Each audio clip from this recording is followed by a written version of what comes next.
The views and opinions expressed on this station do not reflect the owners, management, staff, clients, or partners.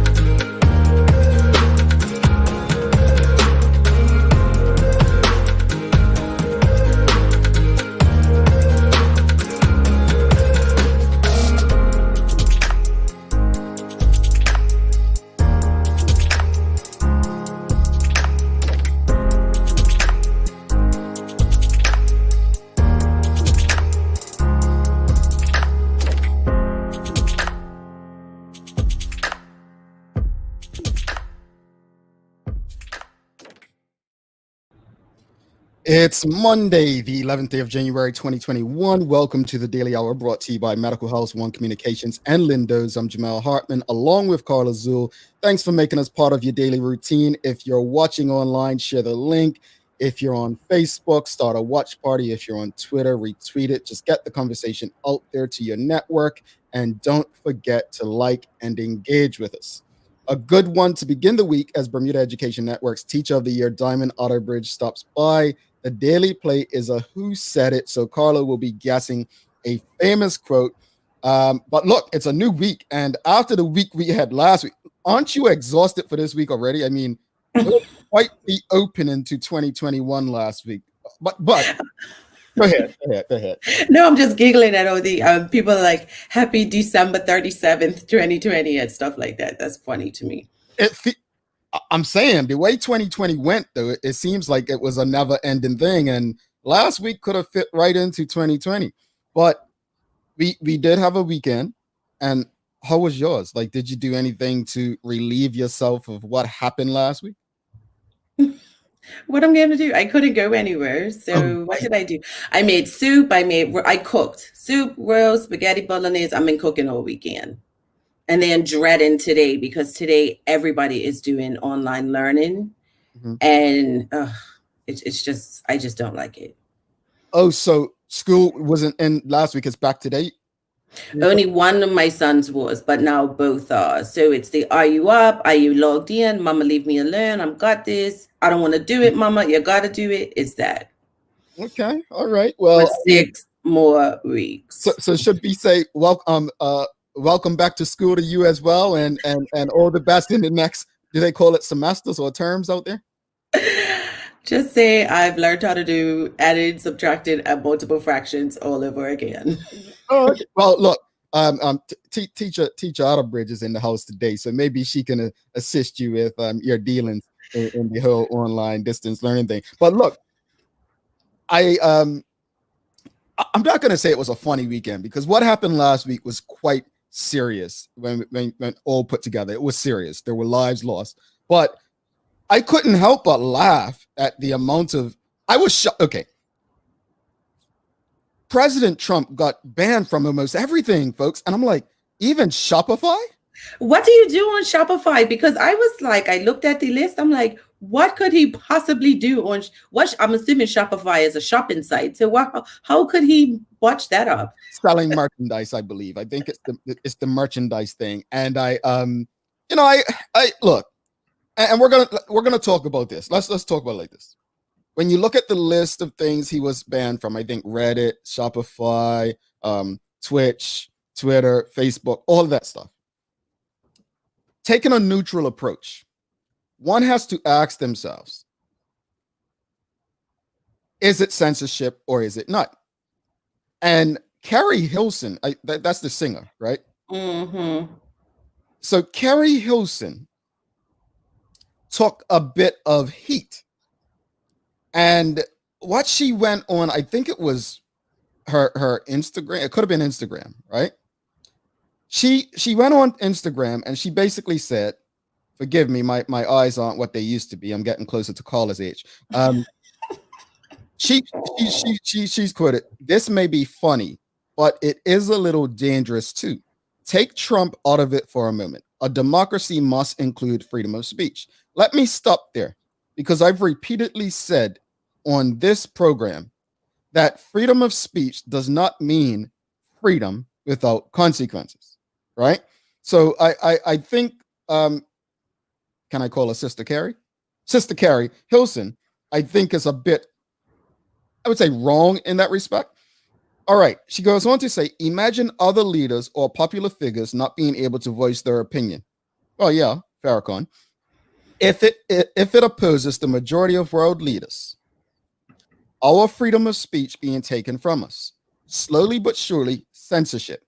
If the leader of the free world can be removed, imagine that same right of civilians. Imagine believing every time you read false information, detected, and propaganda, deceptive reports, and flat out lies being the only thing we see. So it looks like, Sister Carrie, if I may, looks like she has an issue with traditional mainstream media and believes that social media should be an outlet for people to express themselves. But if I'm not mistaken, Twitter, though listed public, is still an entity that can do as it pleases privately. I'm not sure I quite get her. Like, the internet is public.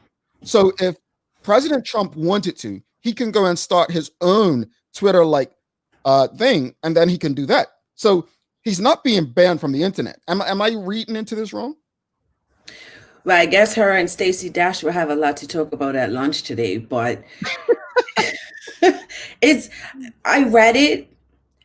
If he was just being, let's take last week out of it. If he was being him prior to last week, because we've had this conversation, but what he incited, how can anyone defend that? How can anyone apply that to that argument?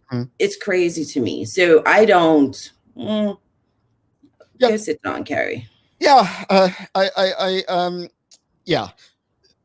Teresa Stewart says, I feel it's a little too late, Ari Trump being banned. Well, I said last week, and I agree with you, Sister T, that they, for the most part, were complicit. For them, like, this isn't something that just happened last week.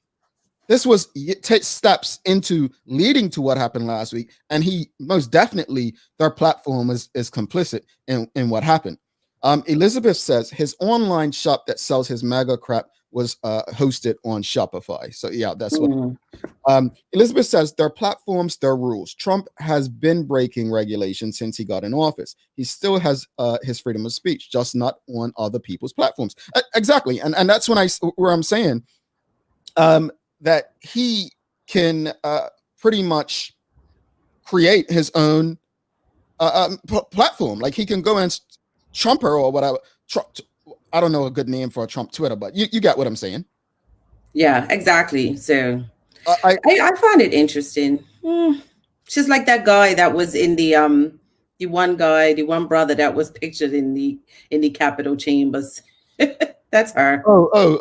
I heard that some, I don't know if it's true, but someone said he was a Kenyan national. But I did see some arguments being made from some very loud black voices in the United States that we all should be concerned about Trump being censored, because in a different era, this would have happened to Dr. King and Malcolm X. There are people that have been saying that. I actually agree with them in that respect. I do agree in that respect that they would have been banned.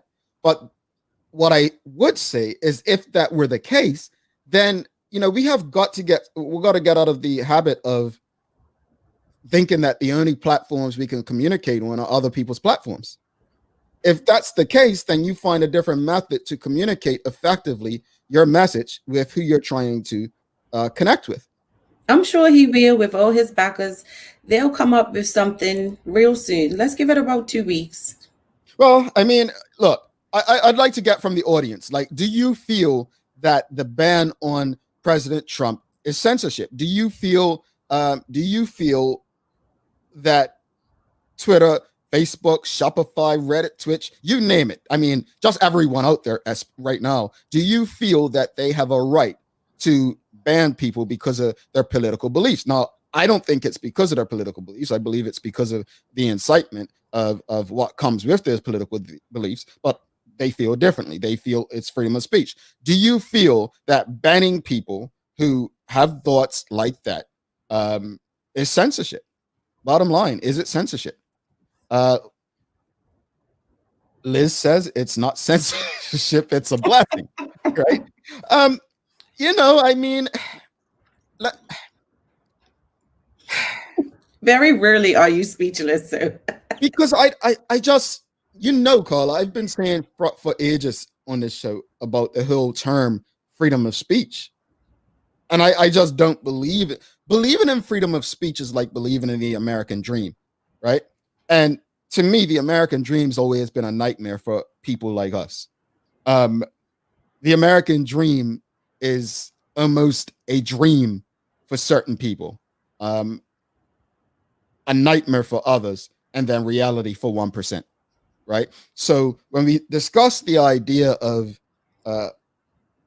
censorship on people who have always had benefited from a privilege to say and do as they please, right? And if last week proved anything, it was that if you were of a certain race and held certain beliefs, that you can do as you please without consequence. But freedom of speech does not mean freedom without consequence. We all know that. Like, there are people in the media space that come to understand that. What I find interesting is the businesses. I think one of his golf courses, the PGA just stated that they were going to disassociate. Yeah, with one of his golf courses or something. And I just find it interesting that it took that last week. If you would have done things previously, we wouldn't have gotten to this point. So I find it interesting that all these companies are all of a sudden, and it reminds me of the Black Lives Matters march last year that were happening after George Floyd. Now let's go back to all these companies who all of a sudden understood diversity and inclusion and racism. Let's see what they've done since. Let's see how they've improved their diversity within their companies. Because it's just so interesting, going back to what Elizabeth said, like or Terry. These companies were complicit. This did not just happen with him making one statement on one day. This was it took a lot to get these people to believe stuff. They fed the beast, and then they didn't like the beast when he finally came to life as such. Absolutely. That's why even watching some of his colleagues jump ship now, it's like, no, you were complicit the entire time. And let me be clear, you all know me. I don't mess with the Democrat, the liberals, or the conservatives. Like I'm that man on an island alone. I'm there. Like at the end of the day, this is to me, it's not about conservative or liberal. This to me is about, like, right and wrong based on my understanding of what it is to be. This is based on what I believe from a humanitarian perspective. People should not be killed because you're a loser or your politics. Nah, that's not how we should work it. Let's go to the comments. Amanda, Kelly, Carla. I think there has always been two sets of Trump supporters, those who ignorantly believe what he says is true and those more aligned with the KKK. They are now using Parler for their platform. Ever heard of Parler? I think Parler, to be fair, I think that Google Play Store, they took it off, and I think Apple has temporarily taken it off as well until they update their policies. But I hadn't heard of Parler neither. I guess we're in the wrong circles, Carla. Robert Durham. Yes, because of incitement, not because of political beliefs. All right. Shirley says freedom of speech should never be at the expense of others' safety and human rights. Charles, Carla. When your words incite violence on a platform, then the owners of the platform have a responsibility to remove that person. They have been trying to remove his comments, and I believe it became too much. Kathy Bromby says he isn't the only one being censored. Religious people I also follow have been censored. However, the head of Iran is able to wish death upon Trump, but no censorship on Twitter with no censorship. I mean, religious leaders, Farrakhan, I think, was banned from quite a few long ago. So, I mean, yeah, religious leaders like that have been silent. So I get you. I get. It is sense. It's like discrimination, right? There's such a thing called legal discrimination, right? And I'll give you an example for those who are saying, "Oh no, there's no such thing." There are those people. Trust me. Legal discrimination would be if there's a nursery school that's hiring for a new teacher, right? And one of the applicants for that nursery school has a criminal record. No, they may say, okay, we'll let the criminal record slide. But if that criminal record involves sexual exploitation of children, then they're allowed to say, no, we're not going to hire this individual based on their criminal record and the conviction, the seriousness of their crime. They are able to discriminate based on what your record says. So there are ways. So is it censorship? Yes. It's a matter of whether the censorship is justified. Shamari Talbot, Carla. Yes, it's censorship. Trump didn't incite them to kill and storm into the Capitol. In Trump's speech before the riot, he said he will prosecute those that destroy statues, monuments, etc. Trump told them to make their voices heard, a peaceful protest, not riot. The media and politicians are attempting to blame Trump so they can impeach him and ensure that he can't run again. It's politics.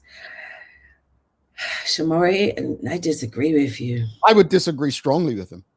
His words did incite. Bottom line, and I'm not one to go at Donald Trump because it's politics, but he did incite. If you go back to the video shared on January 6th, he pretty much said everything but the exact words. So, and when we say incite, it's about what people believe you mean sometimes.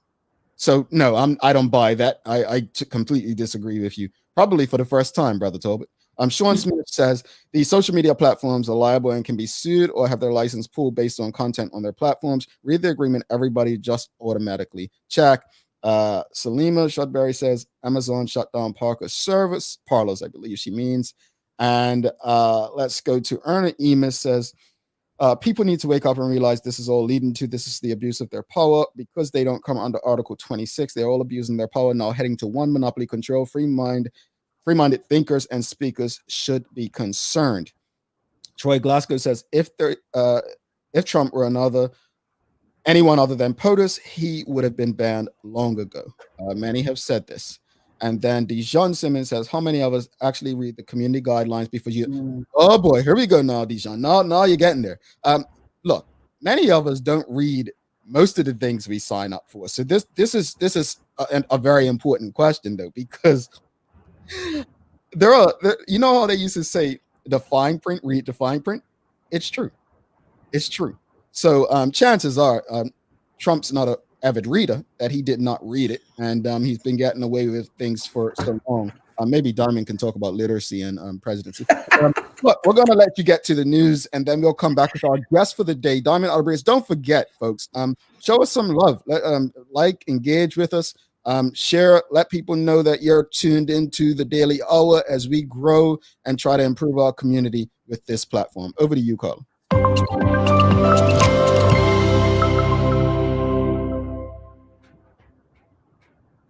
Shortly after 1 o'clock this morning, police responded to a report of a serious single vehicle collision involving a motorcycle just west of Tessera service station on North Shore in Devonshire. Upon arrival, officers found an unresponsive male with a severe leg injury lying in the roadway. The officers immediately commenced CPR on the victim, a 35-year-old Smiths Parish resident, until the arrival of EMTs a short time later. He was subsequently transported via ambulance to King Edward VII Memorial Hospital, where sadly he succumbed to his injuries. No further information will be provided until all next of kin have been notified. This marks the second road fatality of 2021. Anyone with information on this incident is asked to call 211 or the main police number 295-0011. The UK government has announced that effective this week, all international arrivals to England, including those traveling from Bermuda, will be required to present a negative COVID-19 test taken up to 72 hours prior to departure. Passengers will be subject to an immediate fine. will be subjected to an immediate fine of £500 if they fail to comply with the new regulations on pre-departure testing, and are reminded that they are still required to fill in a passenger locator form and be subject to national lockdown restrictions. Turning to education, all public schools will be reopened for in-class learning on Wednesday, January 13th. The decision was taken by the Education Emergency Measures Committee at a meeting held over the weekend. A spokesperson for the EEMC saying Bermuda Public School buildings are operational and prepared for the return of staff and students. Remote learning will stop and schools will function under normal school hours and operate in strict adherence to the public health guidelines.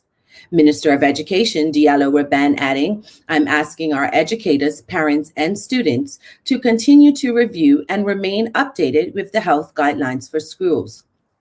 This includes mask wearing, hand hygiene, and physical distancing. We understand this is a stressful time, but we must continue to follow the advice given by the Department of Health. Is there anything more satisfying than a clear desk? Clean Off Your Desk Day is a chance to get organized and engage in some serious decluttering. Most people are guilty of amassing piles of paper and letting clutter gather on their desk. We all know that a tidy desk makes for a tidy mind, and Clean Off Your Desk Day is a chance to come together to conquer mess and pave the way for clear thinking and clean workspaces. A celebration of all things organized, this is a day that can be marked by employees based anywhere, from large-scale corporate offices and trendy shared workplaces to home offices. This is a chance to preempt the start of spring cleaning and getting your stuff in order. Turning to weather, the high temperature in Bermuda today will be 66. It'll be 43 in Atlanta, Georgia, and 47 in Manchester, UK. On a programming note, it's Reggae Mondays all day on the Full 100 radio. Don't miss the mix with Juggle and Jason from noon to 3 p.m. Bermuda time. That's your Daily Hour news break. Did you say it was Clean Your Desk Day, like getting ready for spring? I know it said spring already. I'm like, which I wouldn't mind. Winter for a month, but well, you know what? This is that period of winter where people can't wait to spring anyway. Real quickly, going back to the first story, did I hear right? There was another road fatality? Unfortunately, yeah. Young man found in the road, about 35, young man found in the road, and he passed away. Well, definitely condolences to the family and friends of that young man. I was wondering if you were reporting the previous one when you said that. Wow, no. Very, very sad. All right, we're going to take a break, and then we'll be back with our guest for the day, Diamond Outerbridge, Bermuda Education Network's Teacher of the Year.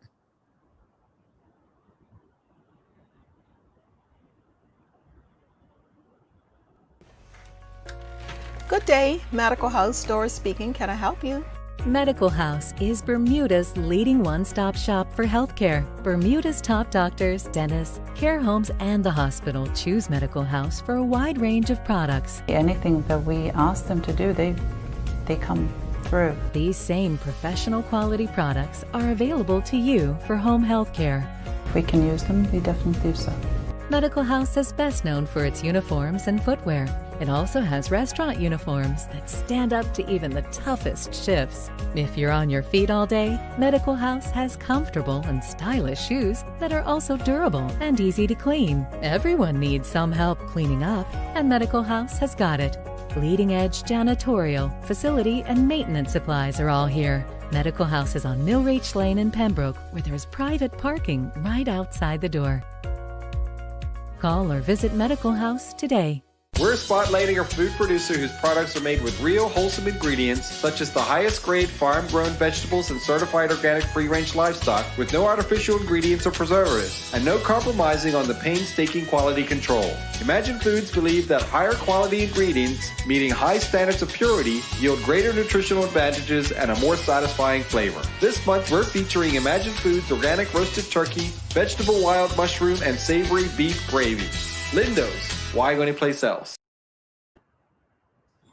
All right, welcome back to the big show, brought to you by Medical House One Communications and those friends over there at Channel 82, where you can also watch this and many other locally produced shows if you have One Communications cable.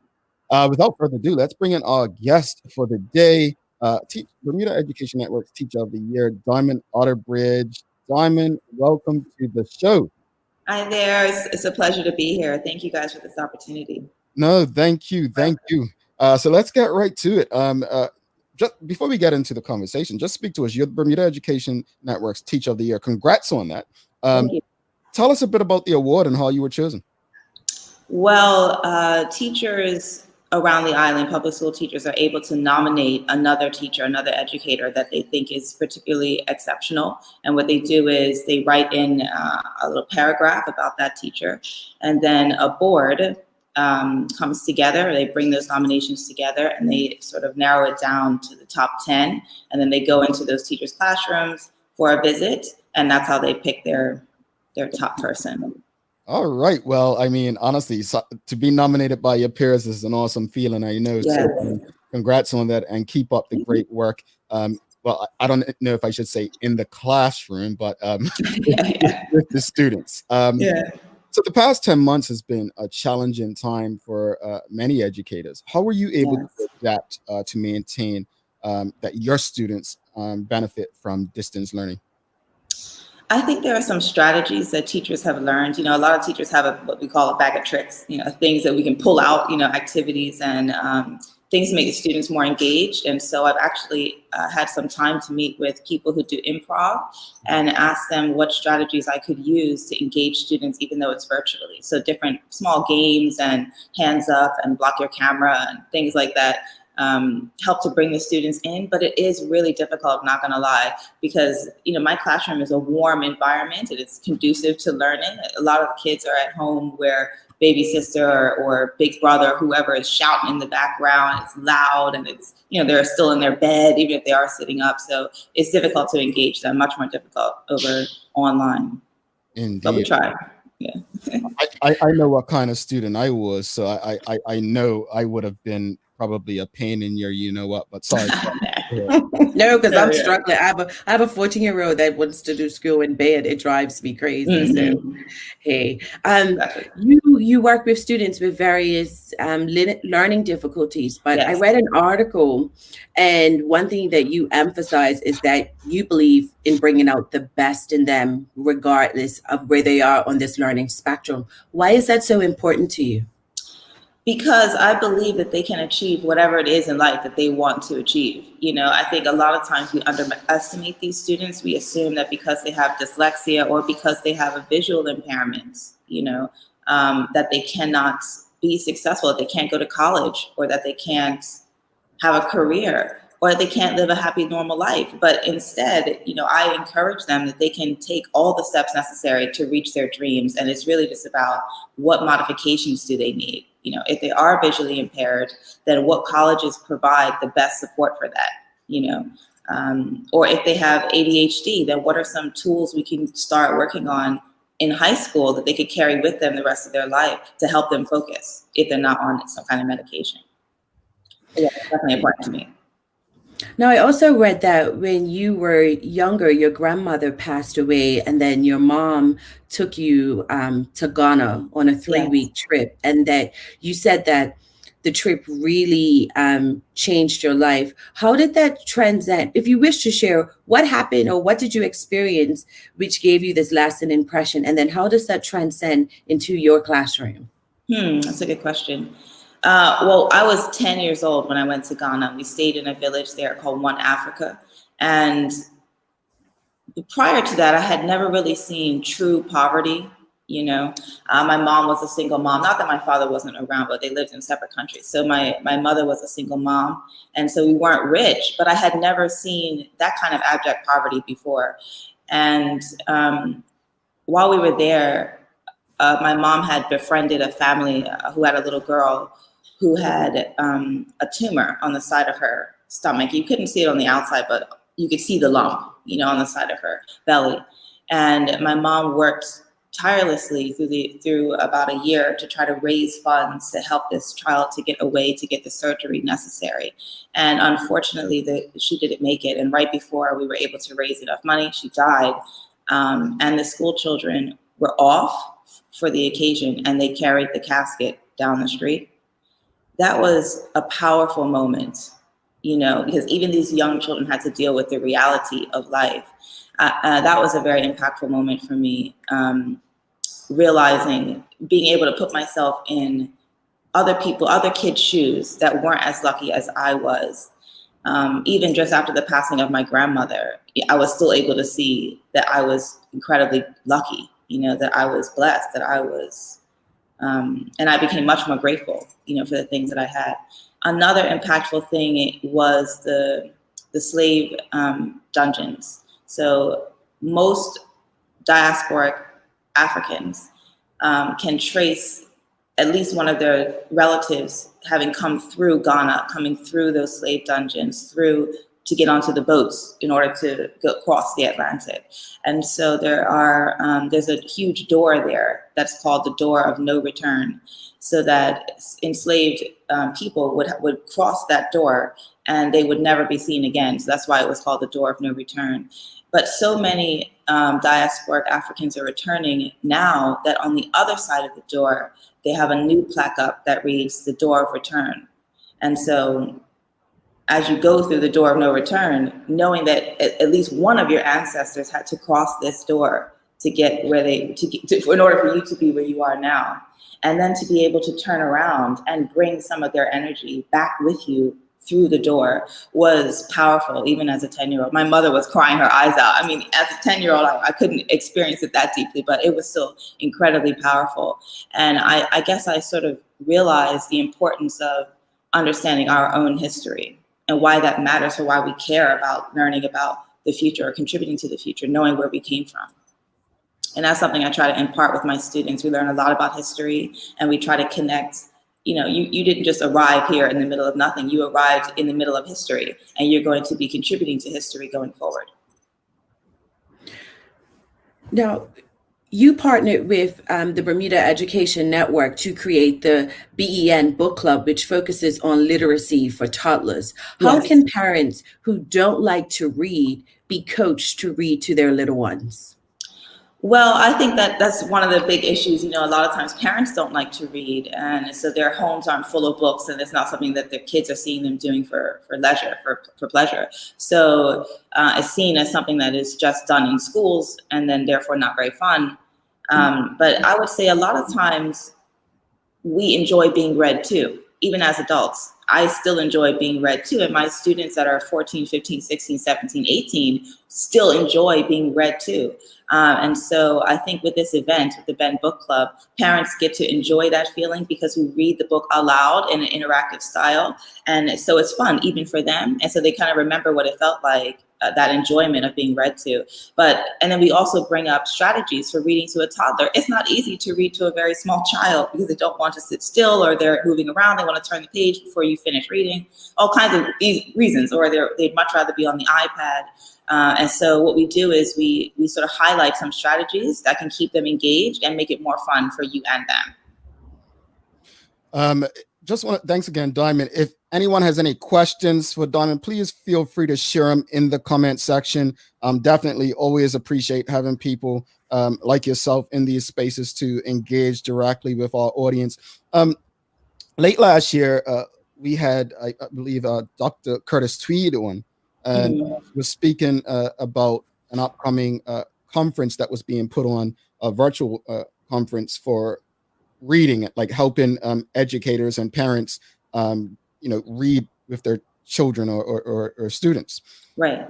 What she said during that conversation, and correct me if I'm wrong, Carla, I believe was 60% of school children were below their reading grade. Mm-hmm.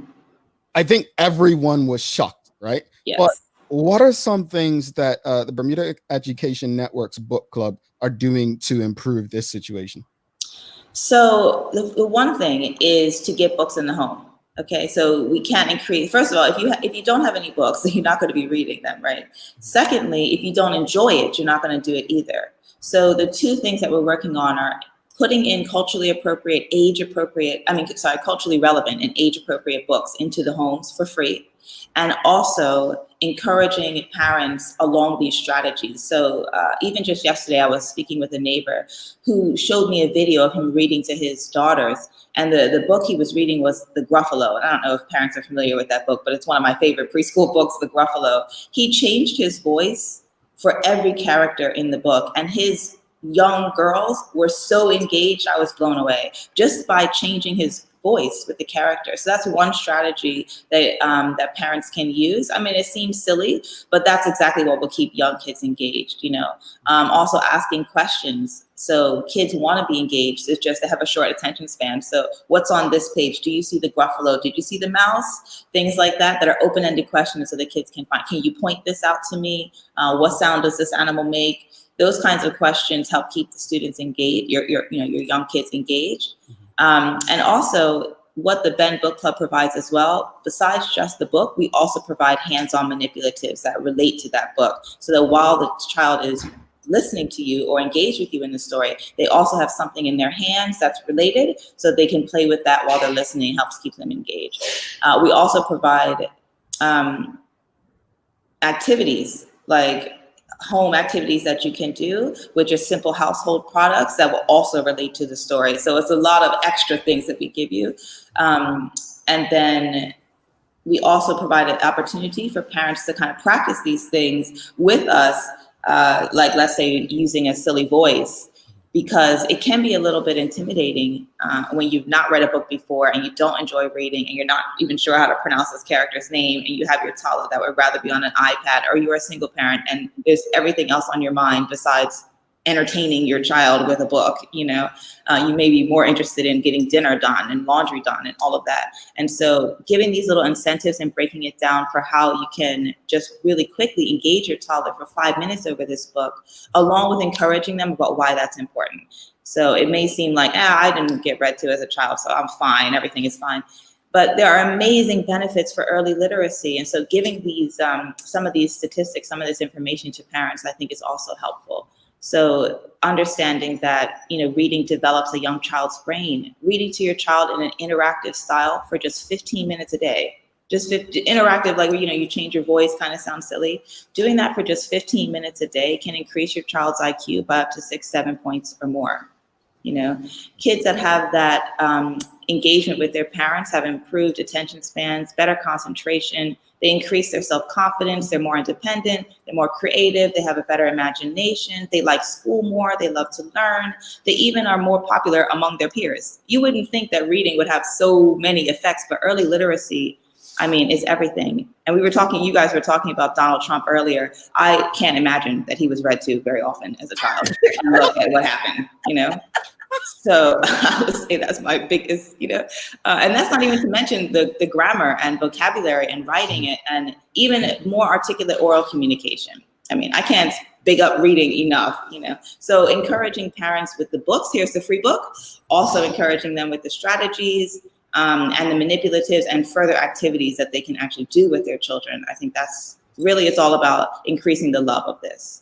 Indeed, indeed. A question from the audience, Charles H. Jeffers too says, what are some tips for parents to ensure that children of all ages have a good environment during this time of homeschooling, especially older ones? I think a lot of learning is about the environment. And so when you're laying down in bed, you know, you're a teenager, they're thinking, I'm tired, I just want to lay in bed, I can do it like this. You know, that's not going to be very conducive to learning. If they have somewhere where they can sit up at a desk or a table, or even if not just up against the wall, but so they're actually sitting up and so they're awake. You're more awake when you're not in bed. I would say that's one excellent thing. Also, an environment that's kind of quiet. So if you have multiple kids that are trying to do Zoom learning at once, that can be distracting to each other.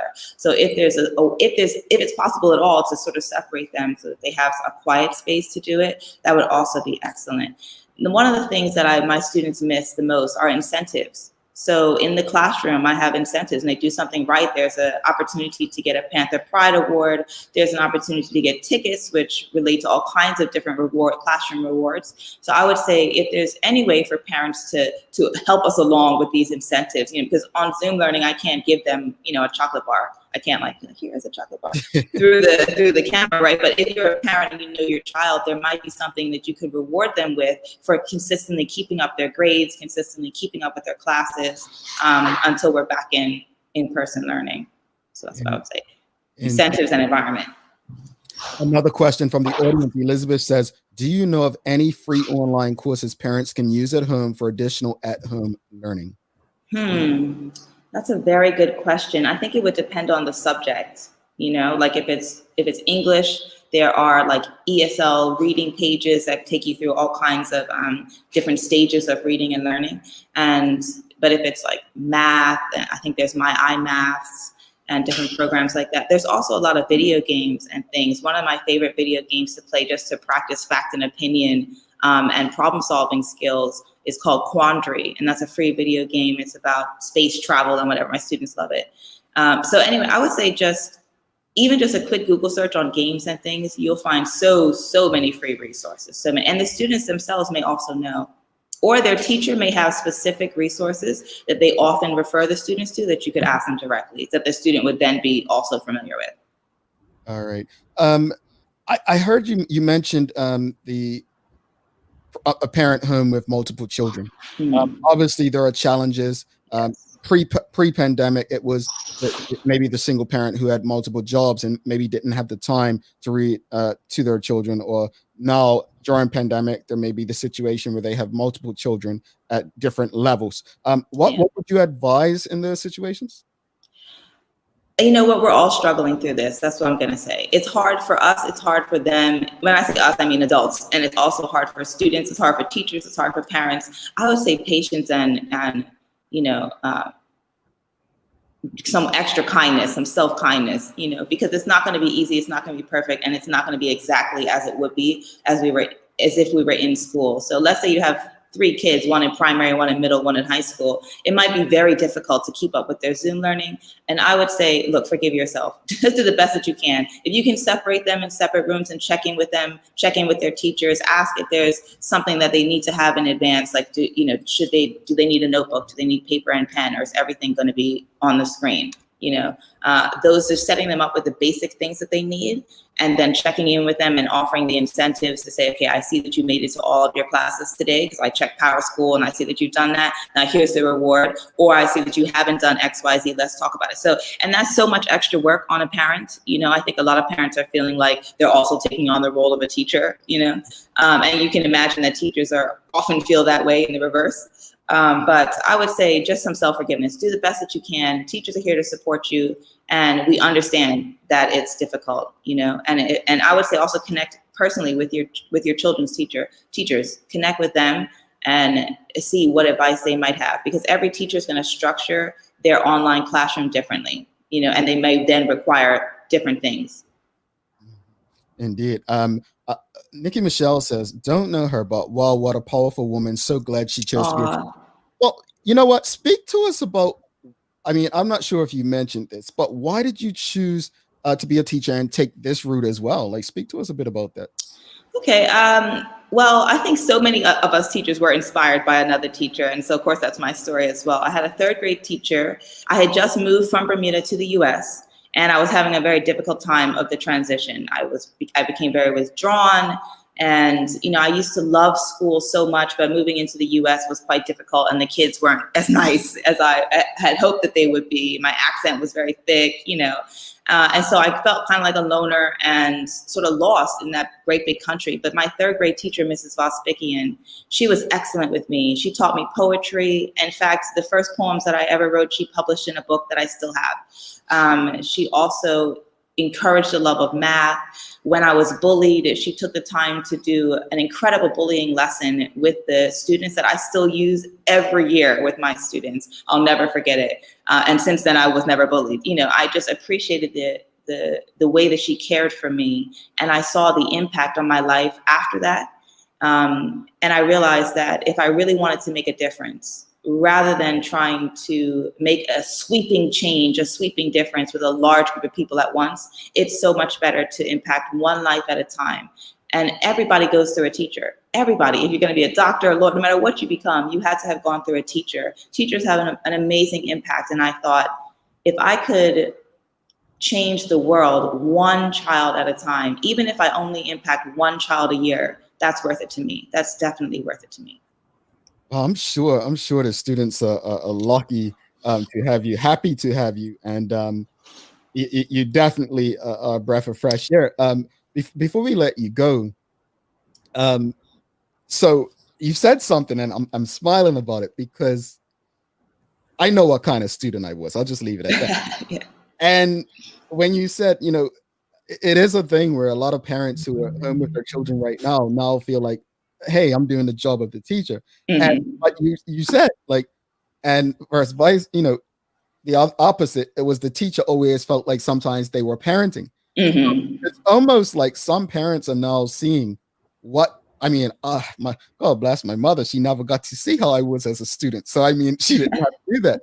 Right. It's interesting all the same because I hadn't even thought about it like that. Now, well, actually, parents, you're now seeing how, because it's a very different situation, I gather, from parenting and teaching. I would gather there's a big difference in the act. Some people may think, well, no, parents naturally teach, but teaching is an art. It's not just something anyone can do. Yeah. Yes, it's an art for sure. And I would say, even, it's funny you mentioned as an art, because so many people come into my classroom and assume that I'm an art teacher. And I'm like, I'm an English teacher, right? Why would you think that? But it's about, right, it's about the art of it. It's about making it your own. It's about bringing the best pieces of yourself to the classroom all of the time. And I imagine as a parent, I'm not yet a parent, and I have the utmost respect for parents, but I imagine as a parent that you try to show up as your best self every single day, because it's so important. You have these beautiful beings that you're trying to, impart the best of yourself to and the best of the world to, and you want them to be the best version of themselves that they can be. And that requires so much of you. It's the same with teaching. We care so deeply. We want to show up as our best selves every single time, regardless of what's going on in your personal life. And so it is an art. It's a flair. It's a teaching persona that you bring, almost another personality that you bring to the table. And that can be, it can take so much out of us, and I hope that parents out there aren't thinking that teachers are here slacking off during this Zoom time. We are working harder than ever to try and engage our students because we care. We care so deeply. Teachers aren't the top paying, profession, and we aren't even the top respected profession. We all get into this because we really care, and so I would say, kudos to parents out there that are feeling like, now I'm a teacher and I hate it. And kudos to the other teachers out there that are thinking, that are so overwhelmed with this online model, and sometimes hybrid models where some kids are in school and some kids are online, and then you've got to be carrying your laptop around the classroom with you, trying to, don't forget to turn it around so that these kids on the Zoom can see the board. And it's a lot of little things that teachers have to be consciously aware of all of the time. But I would say kudos to parents, really, and don't feel that teachers aren't on your side, because we are. Indeed. Diamond, thank you so much for stopping by to do this. And are you heading back to the classroom this week? Yes, we are. I actually have a class in about 5 minutes, and on Zoom. But on Wednesday, we'll be heading back in school, and I think most of my students are looking forward to it. Okay, yes, I did. I think Carla said that in her news break. That's why I think I heard it. But well, look, what I'll say is all the best to you going forward. How can people learn more about the early literacy reading book club? They can reach out to me via email. It's teacherouterbridge@gmail.com. That's teacherouterbridge@gmail.com. And if you reach out to me, I'll give you all the information about the book club. I'm hoping to restart it in the early spring. I'm just trying to wait for COVID, to give us a little break so that we can gather a bit more safely. But please reach out to me. I would love to give you more information about it. I'd love to save you a spot if you have a toddler age child. And but yeah, I'm looking forward to it. Well, thanks again, and we'll let you go teach those young yes. What they're eager to learn. All right, thanks again. All right, thanks so much. Have a good day. Thank you as well. She was awesome, wasn't she? Wow. All right, let's take a quick break. Carla, you're not getting away from this one. We'll take a quick break. We'll come back and do the daily play. We'll get some inspiration into everyone, and then we'll give a recap of today's episode and talk about what's to come later on in the week. Bermuda, do you know the difference between internet and Wi-Fi? Don't worry, neither did I. Let me break it down to you. Internet is delivered to your modem, which then has to push the Wi-Fi signal into the rest of your home. Do you find that the further you're away from your modem, the weaker your Wi-Fi signal gets? That's because Bermuda's homes are built hurricane tough. It's really difficult for that Wi-Fi signal to reach every room. But you're in luck. Our One Home Wi-Fi solution guarantees Wi-Fi coverage in and around your home with the help of our Eero devices. Plug in the Eero around your home and it will create a mesh Wi-Fi network in every room. Check us out at One today to sign up and make sure you can stream, work, and play from every corner of your home.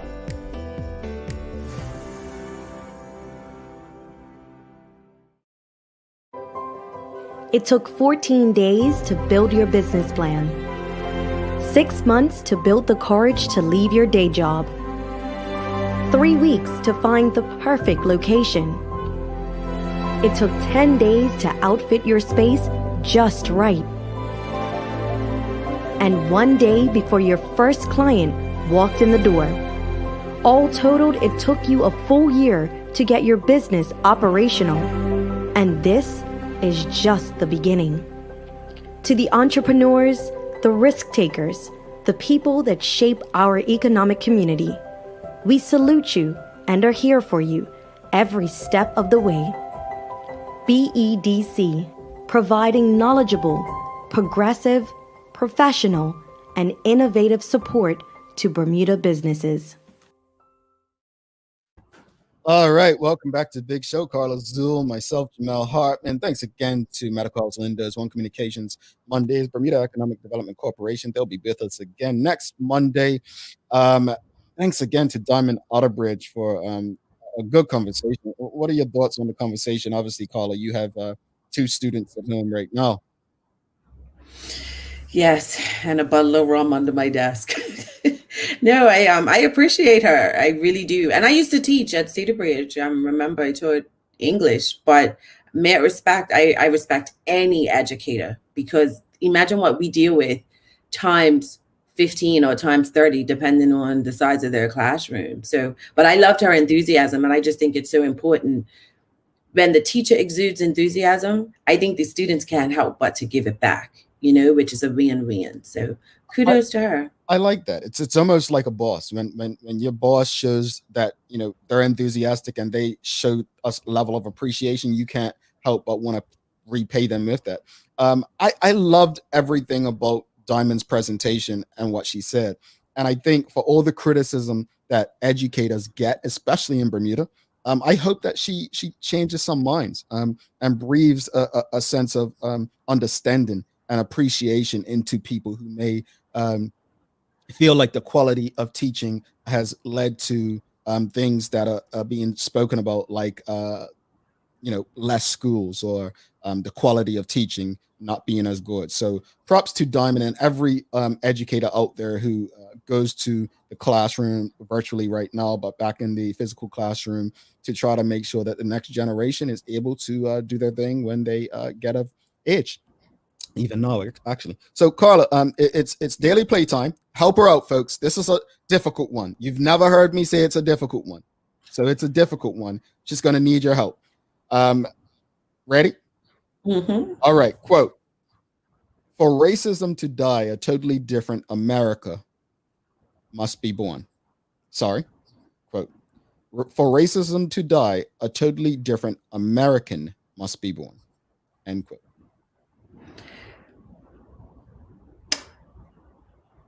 Bill Clinton. It's not a white person. I was trying to be outside the box. Okay. Al Sharpton. This person was a Black Panther, member of the Black Panther Party. Oh, Louis Newton. Huey Newton? She said Louis Newton. No, Huey Newton. No, it's not. Huey. So what's that, Oprah? You said it was a Black Panther, so I don't know. Asada Shakur? No. All right, I'll repeat it one more time. Quote, for racism to die, a totally different American must be born, end quote. And you said they were a Black Panther, but I don't know. I know a Black Panther was a Williams, if I'm correct. I don't know. No one knows. Ready for the answer? No, as Carla stated, no, it's not O. Here we go. Sorry, Angela not Davis. Not Angela Davis, sorry. Stokely Carmichael. Stokely Carmichael. So, aka Kwame Ture. So it is Stokely Carmichael who made that famous statement. I feel like that's a very appropriate one right now, based on what we've seen in the United States as of late. What will this week bring? They're speaking about impeachment proceedings beginning today. I find it interesting how people are against it, but then he won't resign. So what's the only other way to prevent him from trying to run again? I just don't get it. I don't understand it. I don't know, Carl. I mean, I totally understand why they're impeaching him. I do too. I mean, people who are against it. I think some of those who are against the idea of impeaching him, they believe that it won't help heal people. It won't help things. It'll make his supporters even more extreme and mad. So I think they're saying, in the interest of calm, let's not go any further. That's what I believe they're saying. I could be wrong. Before then he comes back to run again in 2024. I think. Let me say it like this here. I think Donald Trump actually had a good resume as far as the economy. I think all that has been tarnished in the last week. I think he could have had some decent things to say. The economy was the best it's ever been, the stock market. I mean, none of that really means nothing to the average American, but it's stuff that they use to run on their politics. I think what's happened in the last week has tarnished what he would be able to use. So I'm not quite sure if he were to run again in 2024, again, depending on how President Biden does. I'm not sure it would help him at this point, but it'll be interesting to see what happens with the impeachment proceedings. It'll be very interesting to see how many Republicans actually go for it.